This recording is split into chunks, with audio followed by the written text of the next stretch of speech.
ይሄ መንግስት እያለቀለት አሁን አፍጥጦ እየመጣ ያለው ጦርነት ከፈነዳ ይሄ መንግስት የወራት እድሜም አይኖረውም።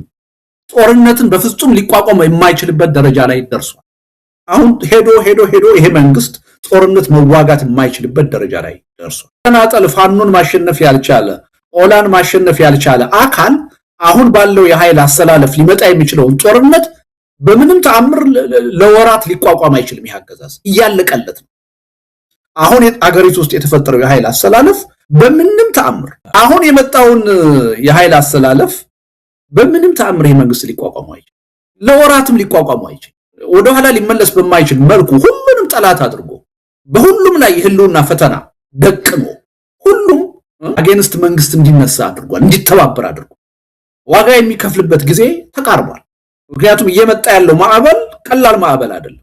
ተዛዙ ባይታየውም አይኑ ቢታወርም በፍጹም ሊቋቋሙ የማይችል ነው። አሁን ኃይል እየመጣበት ያለው ተናጠል ፋኖን ማሸነፍ ያልቻለ ኦላን ማሸነፍ ያልቻለ አካል አሁን ባለው የኃይል አሰላለፍ ሊመጣ የሚችለውን ጦርነት በምንም ተአምር ለወራት ሊቋቋም አይችልም። ይሄ አገዛዝ እያለቀለት ነው።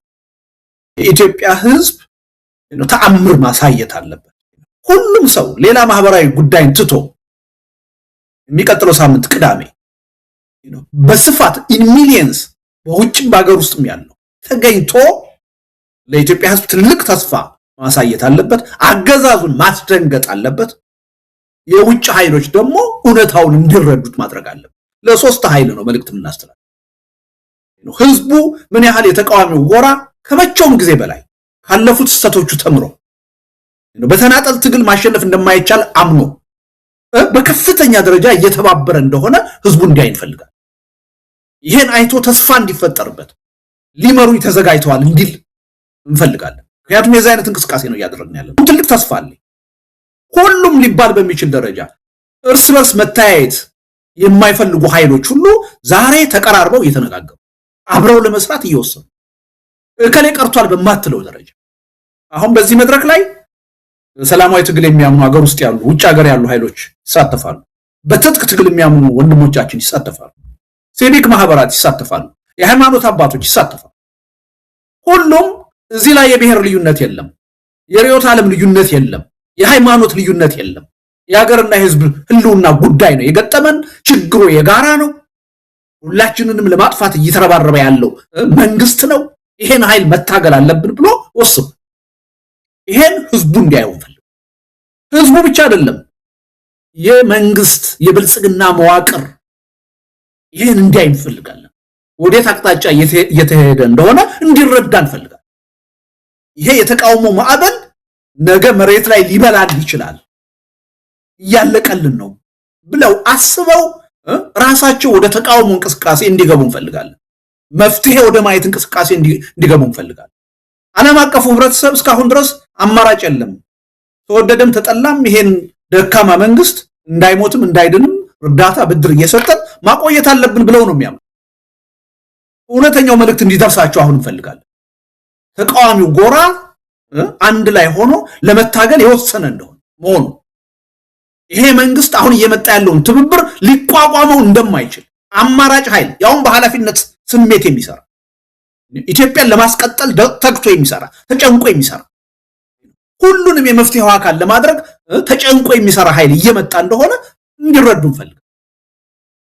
ስለዚህ አሁን ሁሉም እከሌ የሚባል የሚቀር ኃይል የለም። ጋዜጠኛውም፣ ሲቪክ ማህበሩም፣ የፖለቲካውም ሰው፣ የሃይማኖቱም ሰው ይሄ የፖለቲካ የስልጣን ጉዳይ አይደለም። የሀገርና የህዝብ ህልውና ጉዳይ ነው። የሀገርና የህዝብ ህልውና ጉዳይ ደግሞ የማይመለከተው አካል የለም። ስለዚህ ሁሉም አካል ተሳትፎ ማድረግ አለ። ለኢትዮጵያውያን ትልቅ ቻሌንጅ ነው። ለዲያስፖራው ትልቅ ቻሌንጅን ይዘን የመጣ ነው። ኢትዮጵያ ውስጥ ህዝብ እየሞተ እያለቀ ዲያስፖራው ሰላማዊ ሰልፍ ወጥቶ መሳለፍ የማይችል ከሆነ ያን በተግባር ማሳየት የማይችል ከሆነ ከዛ በኋላ ሞራል አይኖረውም። ይሄን ደግሞ ሁላችንም ተባብረን መቀስቀስ አለ እና ተአምር ነው መፍጠር ያለብን። አገዛዙን ሾክ የሚያደርግ የሚነቀንቅ ስሜት አሁን መፍጠር አለብን። ያን ይዘን ደግሞ መሬት ላይ ነው የኢትዮጵያ ህዝብ ሰላማዊ ህዝባዊ እምቢተኝነትን በከፍተኛ መጠን በአጭር ጊዜ ከማሸነፍ በመለስ ሊመለስ በማይችል መጠን እንዲያቀጣጥል ማድረግ አለ። ለዛ ምቹ ሁኔታ እየተፈጠረ ይሄን የሰላማዊ ህዝባዊ እምቢተኝነት ደግሞ በሰላማዊ ትግል ምናምነው ብቻ እንኳን አይደለም። ጠበንጃ አንስተው በአገዛዙ አስገዳጅነት ጫካ የገቡት ሳይቀሩ እየደገፉት ነው የህዝቡን የሰላማዊ ህዝባዊ እምቢተኝነት ትግል። ስለዚህ ይሄ በኢትዮጵያ የመጣ አዲስ የኃይል አስተላለፍ ነው። ያለመታከት እሳቸው ወደ ስልጣን ከመጡ በኋላ ኦልሞስት ለ8 ዓመት ባልተቋረጠ ውጊያ ውስጥ ያለው መከላከያ ሰራዊት ይሄን መልእክት በደንብ እንዲገነዘበው እንፈልግ። የራሱን ወንድሞች የራሱን እህቶች የራሱን ህዝብ እየጨፈጨፈ ለአንድ አምባገነን ግለሰብ ስልጣን የትም መድረስ አይችልም። የዛሬ ዓመት የዛሬ 2 ዓመት የነበረው የኃይል አስተላለፍ አይደለም አሁን ያለው። ቶታሊ ተቀይሯል። ስለዚህ በአገዛዙ ዙሪያ ይህ አገዛዝ እድሜ የሚኖረው መስሏቸው የተሰለፉ ለስልጣን ብለው ለገንዘብ ጥቅም ብለው ከዚህ አገዛዝ ጋር የተሰለፉ ኃይሎች ሁሉ ይሄን ሪያሊቲ መገንዘብ አለባቸው። አደጋው አፍጥጦ አፍንጫቸው ስር እየደረሰ ስለዚህ በዚህ ባለቀ ሰዓት መሪያቸውን ሀየ ማለት አለበት። ተደራደር፣ ይሄን ችግር በሰላም ፍታ፣ በምርጫ የሚፈታ ችግር የለም፣ ወደ እውነተኛ ሁሉን አቀፍ የሽግግር ሂደት መሄድ አለብን፣ ይሄን ተቀበል ማለት አለባቸው።